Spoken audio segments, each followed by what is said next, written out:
I forgot. This is Stanford. I got to do some highbrow shit.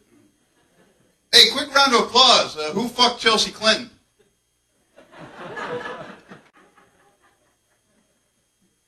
It's a cool mix. I heard a lot of you guys are grad students. Is that true?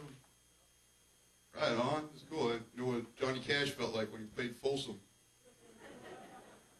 No, I was there. I was a grad student. I don't like to admit it. I kind of like to think that I've done my time. Maybe society will give me a second chance now. Of course, Citibank feels a little differently about it. You know, grad students are kind of like those old guys who still hang around at high school parties. You know, like, shouldn't you have a job by now?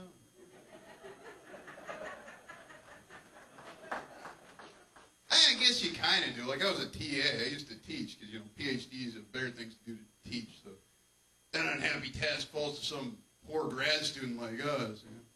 I know you're supposed to say that it's a really great feeling helping people learn and overcome obstacles, but you know the truth. It blows.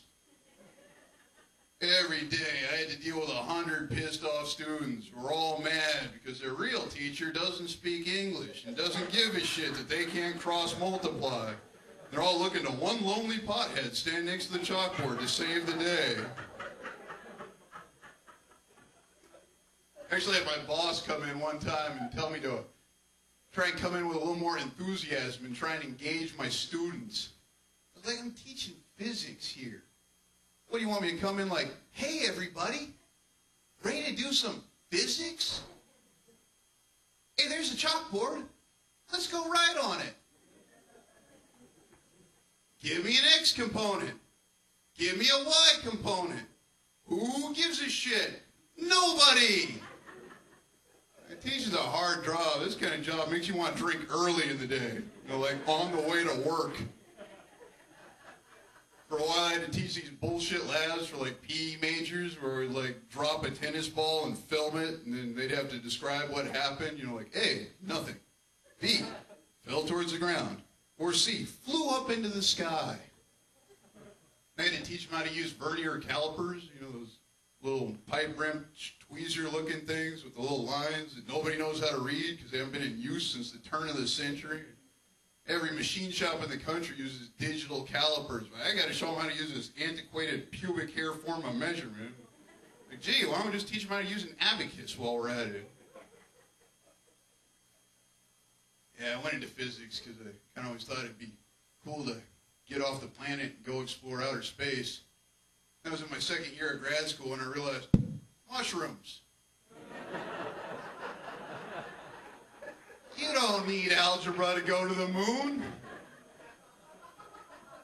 But I did it, and I was in physics. I actually co-authored a paper on string theory because me and this grad student on an internship were down in a basement messing with a computer like a couple of monkeys fucking a football when it spit out all these numbers. Took it up to the PhD running the program, and he looked at it and he was all, yes, yes. That's consistent, Yeah, I think this will work. I think we can publish this. So you can actually look it up. I co-authored a paper on string theory called On the Possibility of Optical Unification in a Free Fermionic Model. Yeah, what it should have been called is No Fucking Way That Worked.